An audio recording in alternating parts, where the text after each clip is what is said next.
So, Carl, thanks so much for taking the time to have a chat today. So, you've got your new album coming out on the 20th, Too Young. Can you tell me all about this album? What are the key takeaways you want people to have from this? Oh, that's a good question. The key takeaways. I guess, I don't know, being such a large body of work for me, having being the album, I think it's just, I've pushed it into places that have made me really uncomfortable in a good way with kind of vulnerability and my songwriting and my structures of my songs. And so, I don't know, I would love to think that people could still consume the album in the way that albums used to be consumed, where we put it on and listen to it from start to finish. And each song kind of relates to the next. And the reason behind I call it Too Young is because so much of it was written over the last kind of 6 to 7 years, and I've gone through so much between, everything between, well, I wrote in the last 6 to 7 years, but a lot of it's related from everything from when I was, a child to now. Yeah. There's so many things that I've experienced and so many things that I've done. There's so many lyrical points within songs that I think will give people a really eye-opening insight into who I am and where I've come from. And I don't think a lot of people realise my history or what I've been through. Yeah. So I hope people really delve into the lyrics more so than anything, because I think I've written more honest and more literal than I ever have with any other song. And so a lot of the time I've written behind a lot of metaphors, where this time it's kind of like there's a few songs on the record that are very literal state of how things happen and where I've come from. I guess the biggest takeaway is I want people to really sit down with the lyrics more than anything. Yeah, really find that meaning within the lyrics, because like you said, you've used metaphors and things before, but you can definitely tell the vulnerability that you've put into the album, which is great because like you said, it's a way for a listener to relate to you. Would you say that there was a pinnacle moment for you where you had to write about, were there specific things, or would you say it's a culmination of things? I think it's is it just the processing of it? I always like to write on reflection. I don't like to write within it. I find it impossible to do. I like to reflect on it and kind of gather the fragments of that memory and put it into a song rather than I never can write whilst I'm in that moment.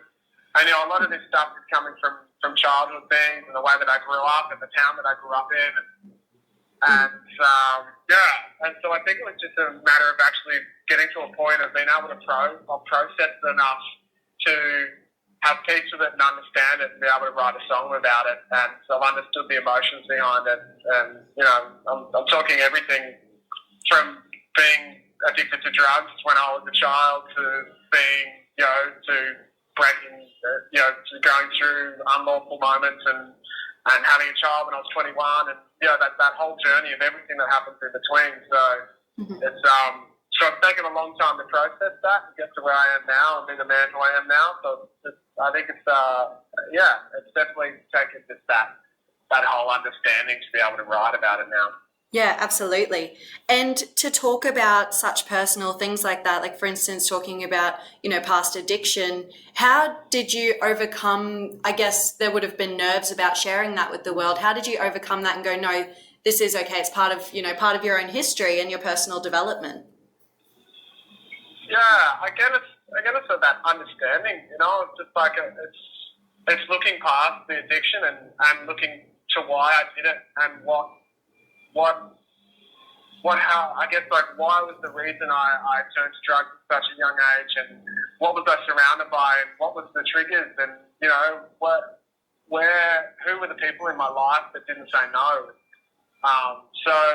Again, it's that understanding but then having that realize as you grow up, you mature, you become emotionally mature, and you start to realize that nothing evades us. We're all human. We're all having the same emotions. We're all having the same experience. It's just a different perspective.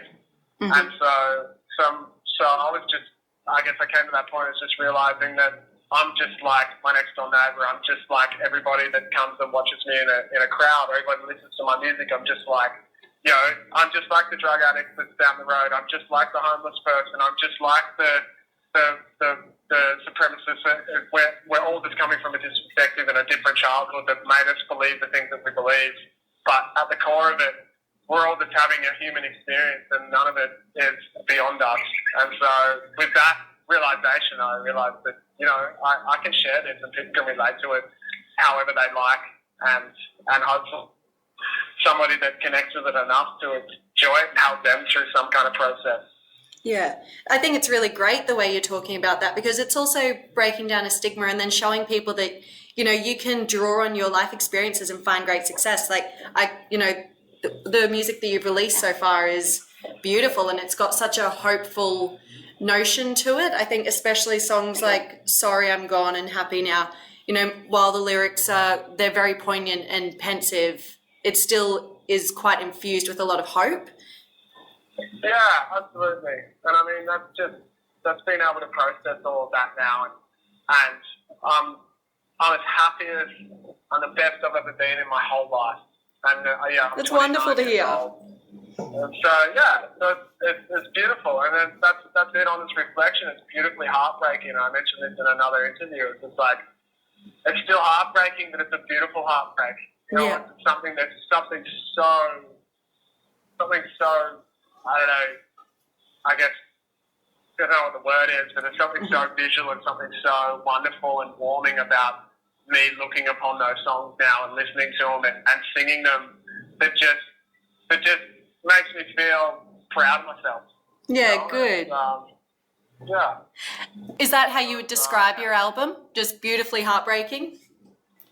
Yeah, beautifully heartbreaking. It's like it's beautifully heartbreaking and hopeful. I think if people again delve into the lyrics, they'll really, if they can have an understanding of where I've come from and what I'm trying to sing about and what I'm trying to convey in my message in my songs, then I think they'll really see that hope within it. And I think if anything, it'll bring a smile to them. No matter how emotional the song is, it'll bring a smile to their face. Yeah, fantastic. And so you've also got the tour coming up to promote the album. How's that? You're doing a national tour and then you jump over to the US to go to New York and California. You must be excited about that. Yeah. Look, I'm always excited for a tour, no matter what. I'm just like, I wouldn't do this if I wasn't. I love touring. I love connecting with people. I love performing. Look, this Australian tour, they're the biggest shows of my career that I've done to date. I've been like headline shows, and so that's exciting on its own. They're selling really well. I'm going to have a 5-piece band with me for the majority of it, which is really exciting. It's bringing like I have, what I realised off my last tour, I have so many return fans. People have seen me 6-7 times, and I don't think I've changed it up dynamically enough. I mean, obviously, I guess I have for them. But for me, I just really wanted to mix it up. So I'll be doing everything from me just playing my acoustic, really stripped back and solo, to having my 5-piece band just kind of roaring at them. And I really want to build that dynamic in this set this time. So I'm really excited about that. It's going to be, I think that's one of the biggest things. It's just giving the people that haven't seen me before this show that I'm really proud of. And then the people that have seen me a bunch of times, this new show, this new dynamic that they've never seen me, a new light that they've never seen me in, which is both exciting for me and hopefully for them. So that's cool. And then New York and California, I mean, that's just like a whole nother level of a dream for a musician. It's like to be playing shows in America and to be playing these kind of iconic venues too. It's really, really kind of overwhelming. It's amazing to think that I'm flying over there and playing to fans of mine on the other side of the world. So yeah, I'm so jacked. Absolutely. It's so exciting. And I guess as well, it just, it shows the anticipation that people have had with this album. The fact that, like you said, the shows are selling so well, both here and, across the water in America. It's very exciting stuff. Yeah, it really is. It's just like, it's beyond anything I could have ever imagined. And I mean, I both struggle and love that. Struggle with it and love it. It's like... Struggle in what way? I just kind of feel like I've reached this ceiling. And I think so much of people's success is how they can envision themselves, And I never envisioned myself to this point. which was hard. So it's hard for me to understand. So now I've kind of hit this ceiling in my career almost where I just like, I can't envision any bigger because I can't understand it. Yeah. It's almost like I don't feel worthy of being around that. And I still don't quite understand why people follow and love my music, but I appreciate it and I absolutely love it. But, you know, my first goal that I ever set myself is we had this little local newspaper here in Byron Bay called The Echo. Mm-hmm. And all I wanted was to get my name in the gig guide. And that was well, you've well surpassed that. I set myself. And so it's like, that was the feeling that I kind of set myself, you know. So now it's gone so far and beyond that. It's really hard for me to envision, like for, you know, my brother-in-law, he's an amazing entrepreneur, amazing, you know, just he's really good at visioning what he wants and he gets it. Yeah. And, you know, so I've been sitting down with him and he's been helping me try to just to articulate the words to him. It's like, I want to play to 10,000 people. And I was just like, I can't envision that. So it doesn't feel achievable. But, you know, like where I am now didn't feel achievable 3 years ago. So, you know, who knows? Well, who knows what will happen in another 3 years' time? Yeah, exactly. And I mean, I'm just saying, I can't, I love every single moment. I just can't believe it's happening. And I didn't. Yeah. And I also saw that you were having a custom guitar made. How's that going? Is it nearly finished? It's not. It's almost finished. It's getting there. He just sent me a picture like 2 days ago. Yeah. Look, it's a dream. Another dream come true. You know, again, something that I could have never imagined. And you know, it seems like how everything happens in my life. It just kind of falls together at the right. At the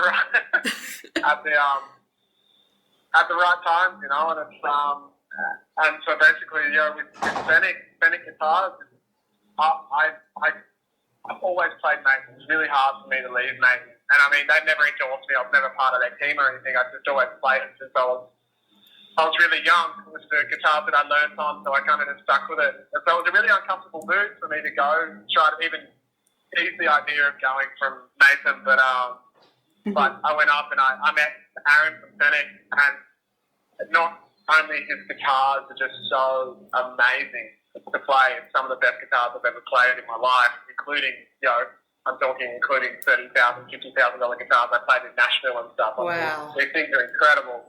Yeah, and I mean, so not only that, but the guy, Aaron, who makes Fennec guitars and runs Fennec guitars, he's just one of those most authentic, passionate, beautiful men that just is so authentic with what he does and what he talks about that you just can listen to him nonstop. You don't even have to know anything about timbers or guitars. You just listen to him. He's so passionate that he just inspires you to just be better. Yeah. And for me, not to be a part of that journey and to be a part of his team that he's trying to build would be silly. And I mean, you know, another thing is he's not choosing to work with me because he thinks I'm the best guitarist in the world. He knows that I'm not. I know that I'm not. I'm not a great guitarist. I'm pretty terrible when it comes to guitars.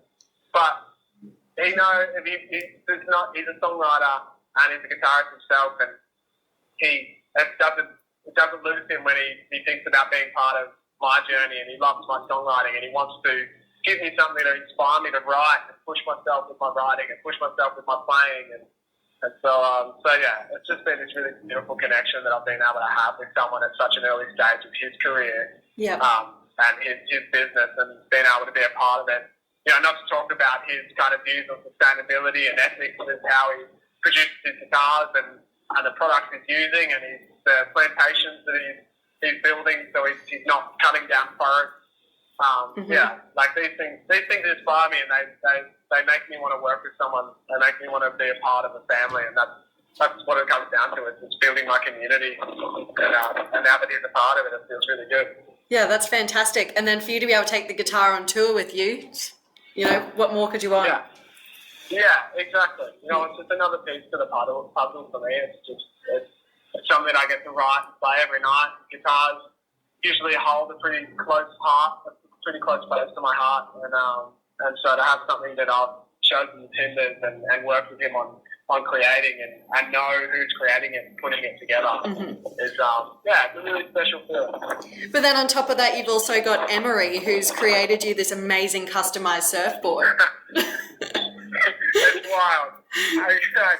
It's so wild. Yeah, look, Al and his wife Tash, they're really, really beautiful humans. Again, it was just like I've always rode Emery boards, you know, and it's I've never really known those guys, but I've always gone in there and just bought old surfboards from them. Like I never bought new ones, so I was always buying second-hand boards from them.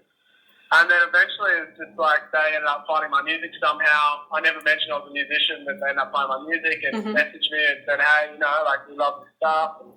And yeah, so we've been able to, again, just that collaboration between two artists. Someone's making surfboards and someone's writing music, and it's that new kind of, that beautiful trade, it's that new currency, you know. It's just like, I get to promote them through my platforms and I get to, you know, do things where I can to be a part of their business. And you know, they make me these beautiful handmade surfboards. And amazing. It's a really lovely trade. Yeah. I think people are connected through creativity and especially music. So for them to love your music and then, you know, you guys can share like that, it's pretty awesome. Yeah, absolutely. It is. It's a pretty special feeling. Awesome. Well, Carl, thank you so much for taking the time to chat. Can't wait for the shows and the upcoming album. Oh, thank you. Thanks so much for taking the time to chat to me. Appreciate it. All the best on the future. I'm sure it's, you know, much bigger and better things are on their way. Thank you, India.